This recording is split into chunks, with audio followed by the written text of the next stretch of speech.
Сәлеметсіздер ме? Сіздерді Мәкен Төрегелдин атындағы Жезді, Таукен және Балқыту тарихи музейінің ашық аспан астында орналасқан экспозициясы қола дәуірінің металлургиясы және Милықұдық қонысымен таныстырамыз.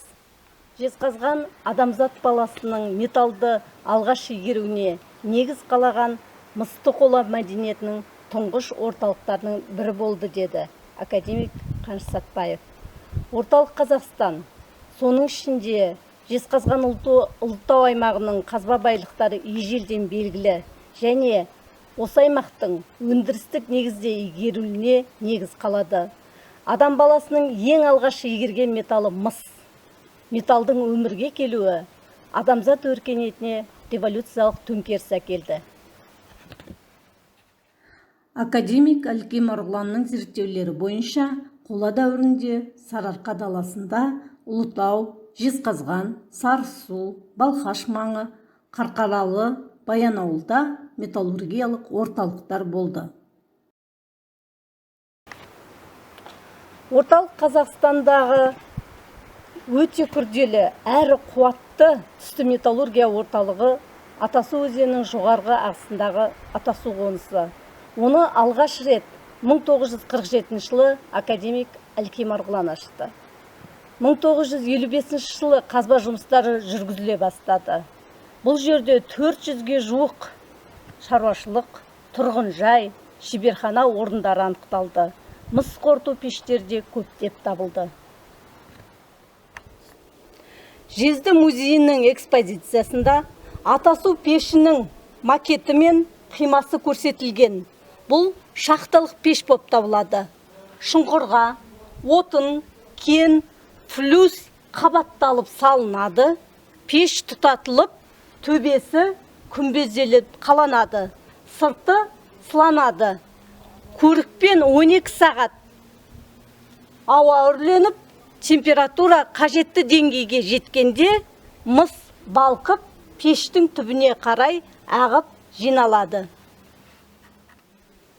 Мұндай шахталық пештерде балқыту процесі аяқталғаннан кейін белгілі бір бөлігі бұзылып алынады да, ішінен металл кесегі алынып, кейін келесі балқыту процесінде қайтадан қаланып отырған. Жезқазған тобына жататын қоныстардың ең көлемділері Милықұдық, Сорқұдық, Златауыз және Айнакөл. Олар Жезді Кеңгір өзендерінің арнасында 3-8 км қашықтықта тізбектеліп орналасқан. Милықұдық қонысындағы қазба жұмыстарды Николай Валукинский жүргізді. Милықұдық қонысының тарихы қола дәуірінен басталып, орта ғасырға дейін жеткен. Халқымыз оны Елуқұдық деп атаған. Қаныш Сәтбаевтың есептеуі бойынша қоныс аумағы 10 гектарды құрайды. Археологиялық тұрғыда алғашқы зерттеушісі академик Әлкей Марғұлан.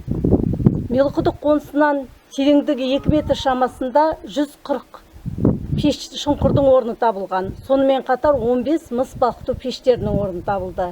Осындай шұңқыр пештер Сорқұдық пен Айнакөл қоныстарынан да табылған.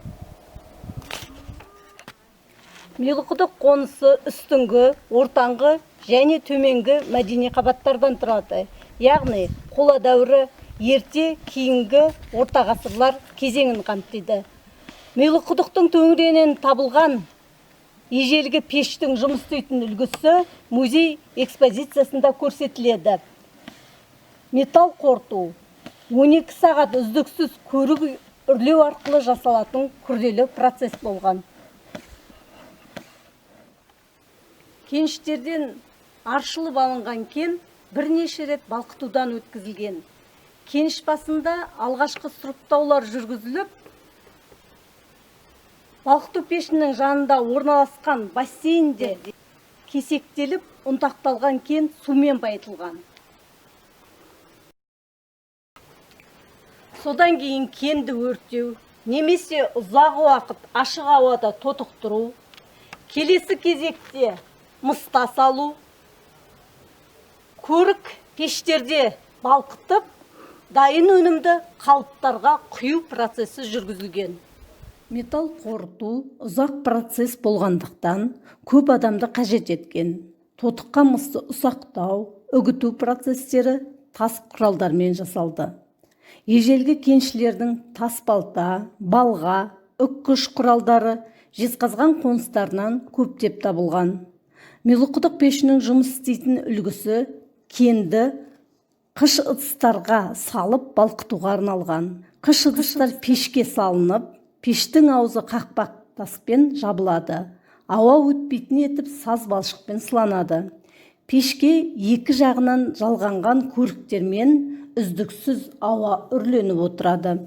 12 сағат шамасында пештегі температура мыстың балқитын деңгейіне жетеді. Сол кезде пешті ашып, дайын балқыманы алып, қажетті бұйымдарды құяды. Дайын өнім құятын қалыптардың саз балшықтан, тастан жасалған үлгілері қола дәуірі қоныстарынан табылған. Музей экспозициясында балға, пышақ пен найза ұшының үлгісі, қашалған формалар көрсетіледі. Музей экспозициясында қола дәуірі қоныстарынан алынған тас үккіш, тас келі, тас балға, қайла тәрізді құралдар көрсетіледі. Музейге келушілер үшін экскурсия барысында біз тез балқитын металл қалайыны пайдаланып, құймалу әдісін көрсете аламыз. Қалайы балқымасынан ежелгі сақ дәуірі әшекейлерінің және самұрық құс үлгісінде құйма құйып көрсетіледі.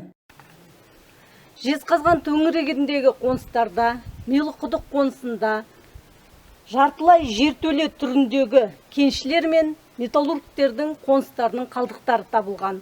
Олар өндірістік аймақтан 1,5-2 метр қашықтықта орналасқан. Олардың ауданы 5,6, 8,9, 8,7 метр мөлшерінде болып, қабырғалары таспен қаланып, төбесі бөренелермен жабылған. Бұл қола дәуірінің соңғы кезеңіне тән архитектура.